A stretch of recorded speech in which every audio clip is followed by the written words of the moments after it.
Come and see. See. Come and see. See. Come and see.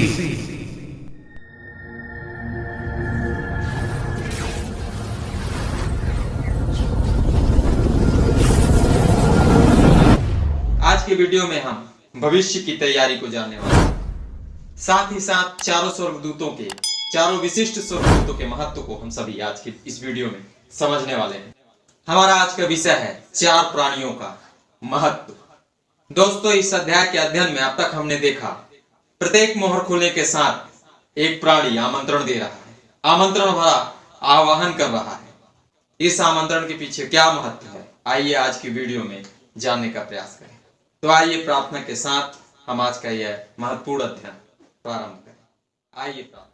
धन्यवाद सर्वशक्तिमान पिता परमेश्वर। प्रभु यीशु मसीह के नाम से हम आपके चरण चौकी में आते हैं। जब आज के दिन में हम चार प्राणियों को महत्व जानना चाहते हैं, प्रभु हमें बोलने को, समझने वाले को समझने की सामर्थ्य, क्योंकि हम इस प्रार्थना को पूरे विश्वास से मसीह यीशु के नाम से मांगते हैं, आमीन। पिछले अध्ययन में हम सबों ने जाना हम मसीही जीवन की प्रत्येक परिस्थितियों में अपने देश व समाज के हित में प्रयासरत रहते हैं, निरंतर प्रार्थनाएं करते हैं। कोरोना ने योना नबी की याद दिलाई। उनके दिनों को स्मरण करके हम सभी 40 दिन आत्मा और सच्चाई से भरकर प्रार्थना की। हमारी प्रार्थनाएं सुनकर प्रभु ने ज्योति चमकाई। आर्थिक जगत एवं शिक्षा जगत पुनः सुचारू रूप से चलने लगा।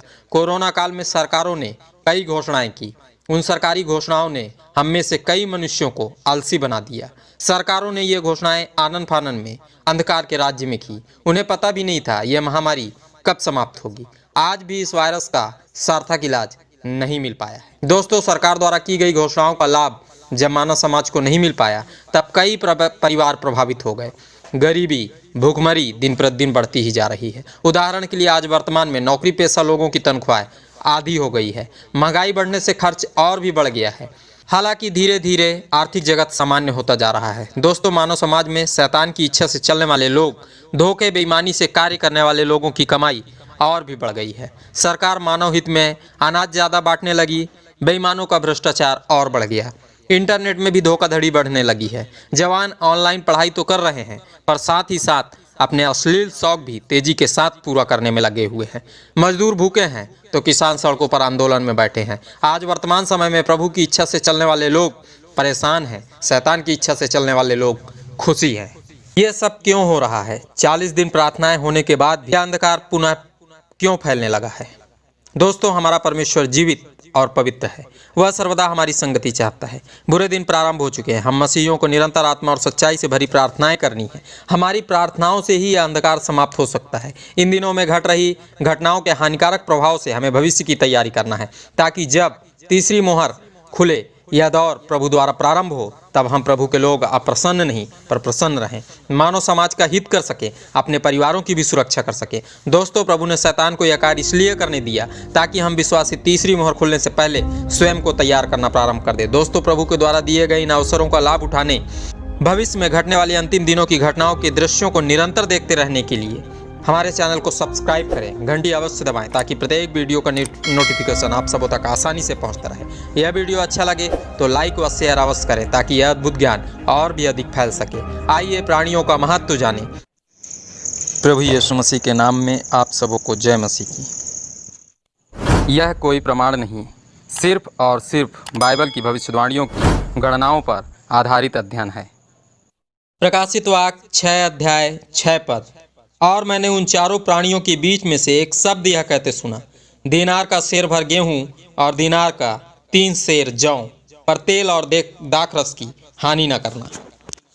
पवित्र आत्मा ने विशिष्ट प्राणी द्वारा दिए जा रहे इस आह्वान के पहले भाग की विशेषता को पिछले भाग में बताया।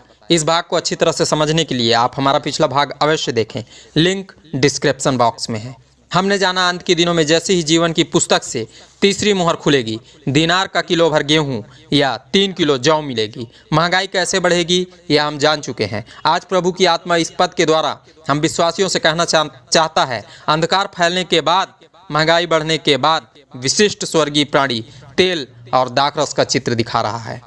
प्रेरित यूहन्ना जी द्वारा सभी कलीसियाओं को पवित्र आत्मा संदेश भेज रहा है। अंत के दिनों में जैसे ही जीवन की पुस्तक से तीसरी मोहर खुलेगी, अनाज तो महंगा होगा, पर तेल और दाखरस को कोई हानि नहीं होगी। दोस्तों, मत्ती रचित सुसमाचार उसके 6 अध्याय 17 से 18 पद में प्रभु ने अध्यात्म की शिक्षा देते हुए कहा, जब उपवास करो तब मुख में तेल मलो। तेल परमेश्वर के अभिषेक को भी दर्शाता है, अर्थात वे लोग जो इन दिनों परेशान होंगे, जो पेट भरने के साधनों को ईश्वर समझते हैं, पर जो लोग परमेश्वर के अभिषेक में बने रहेंगे, निरंतर अपने मुख को प्रभु परमेश्वर की संगति में चमकदार रखेंगे, उनकी कोई हानि नहीं होगी। दोस्तों, दाख रस भी प्रभु के लहू को दर्शाता है, अर्थात इन बुरे दिनों में भी जो मनुष्य प्रभु के लहू को ग्रहण करेगा, अपने पापों को प्रभु के लहू से साफ करेगा, उसे उद्धार मिलेगा, उनकी कोई भी हानि इन दिनों में नहीं होगी। दोस्तों, तेल का उपयोग उन दिनों में फैशन के लिए भी किया जाता था। दाख रस का उपयोग नशीला पेय बनाने में किया जाता था, अर्थात इस दृष्टिकोण से समझा जाए तो अंत के दिनों में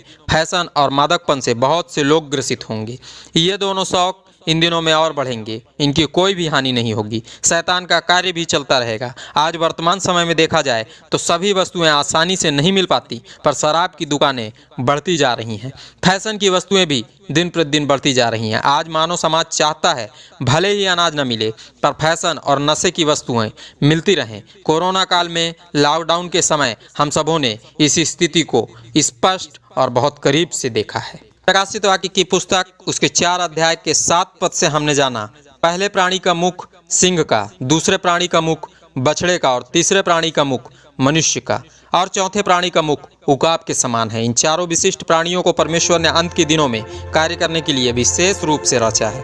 प्रकाशन 43 में हम सबों ने इन चारों प्राणियों का अधिकार जाना। आज इन विशिष्ट प्राणियों का महत्व जानने वाले हैं। आप हमारा वह भाग भी अवश्य देखें, लिंक डिस्क्रिप्शन बॉक्स में उपलब्ध है। मेरे अध्ययन के अनुसार बाइबल में लिखे इन प्राणियों का मुख एवं आमंत्रण बेहद महत्वपूर्ण है। पहला प्राणी, इस प्राणी का मुख सिंह के समान इसलिए है ताकि जब पहली मुहर खुले तब इसका आमंत्रण इस बात को प्रकट कर दे कि सबसे पहले वह घोड़ा निकलने वाला है जो अधिकार से परिपूर्ण होगा। सिंह जंगल का राजा होता है, समस्त अधिकार से परिपूर्ण रहता है। उसके समक्ष जंगल के प्रत्येक जानवर निरुत्तर हो जाते हैं। प्रभु जानता था अंत के दिनों में मनुष्य जानवरों के समान बन जाएगा। तब यह विशेष स्वर्गीय प्राणी आमंत्रण के साथ पुकारेगा। इस प्राणी का मुख देखकर वही सवार निकलेगा जो सवार इस जंगल राज्य में जाकर प्रत्येक मनुष्य को उनके पापों से निरुत्तर करके वचन का अधिकार प्रकट करेगा। इस प्राणी का यह अद्भुत मुख वचन की गरिमा को प्रकट करने के साथ प्रमाणित भी कर देता है कि पहली मुहर खुल चुकी है। दूसरा प्राणी, इस प्राणी का मुख बछड़े के समान इसलिए है ताकि जब दूसरी मुहर खुले तब इस प्राणी के आमंत्रण भरे शब्द को सुनकर, इस प्राणी के अद्भुत मुख को देखकर वही घोड़ा निकले जिसे वचन का प्रचार होने के बाद क्रिया करना है। दोस्तों, बछड़े के जन्म के साथ ही यह बात प्रकट हो जाती है कि यह बड़ा होकर बैल बनेगा। इसका उपयोग जीविका उपार्जन के लिए कृषि कार्य में किया जाएगा। इस जानवर के बिना उस काल में जीविका चला पाना असंभव था। प्रभु जानता था अंत के दिनों में वचन का प्रचार हो जाने के बाद मनुष्यों को नरक की झलक दिखाना अत्यंत आवश्यक है। यह कार्य होने के बाद ही मनुष्य के हृदय में परमेश्वर का भय उत्पन्न होगा। वह जानने पाएगा इस आग से सिर्फ परम प्रधान ही बचा सकता है। तीसरा प्राणी, इस प्राणी का मुख मनुष्य के समान इसलिए है ताकि जब तीसरी मुहर खुले तब इस प्राणी का आमंत्रण इस बात को प्रकट कर दे कि अब वह घोड़ा निकलने वाला है जो अंधकार और आर्थिक संकट से परिपूर्ण होगा। मनुष्य की प्रवृत्ति है, वह स्वयं की भलाई चाहता है, स्वस्थ रहना चाहता है, ऐश्वर्य से भरकर सदैव अपनी अभिलाषाओं को पूरा करना चाहता है। प्रभु जानता था अंत के दिनों में वचन के प्रचार और नरक की आग के भय के बावजूद भी कई लोग अपना मन नहीं फिराएंगे। तब इस विशेष स्वर्गीय प्राणी के आमंत्रण की पुकार एवं उसके मुख को देखकर वह सवार निकलेगा जो सवार मनुष्यों को मन फिराने के लिए प्रोत्साहित करेगा। चौथा प्राणी, इस प्राणी का मुख उकाब के समान इसलिए है ताकि जब चौथी मुहर खुले इस प्राणी का आमंत्रण इस बात को प्रकट कर दे कि अब वह घोड़ा निकलने वाला है जो मृत्यु के रंग को प्रकट करेगा।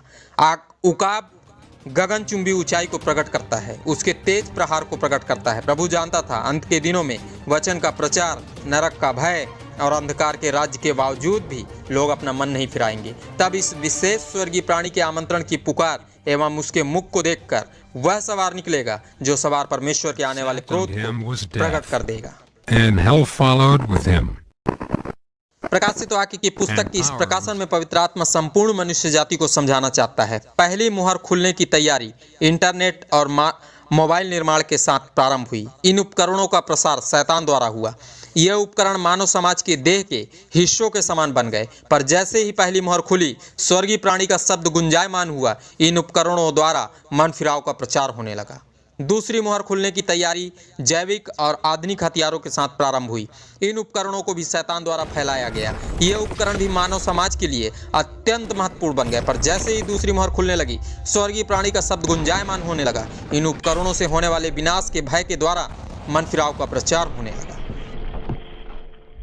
तीसरी मोहर खुलने की तैयारी गरीबी और महंगाई के साथ प्रारंभ हो चुकी है। इन्हें भी शैतान द्वारा अत्यंत फैलाया जाएगा। ये पीड़ाएं भी मनुष्य के देह के हिस्सों के समान समाहित हो जाएंगी। पर जैसे ही तीसरी मोहर खुलेगी, स्वर्गीय प्राणी का शब्द गूंजेगा। इन परिस्थितियों से उबारने वालों द्वारा मन फिराव का प्रचार होगा।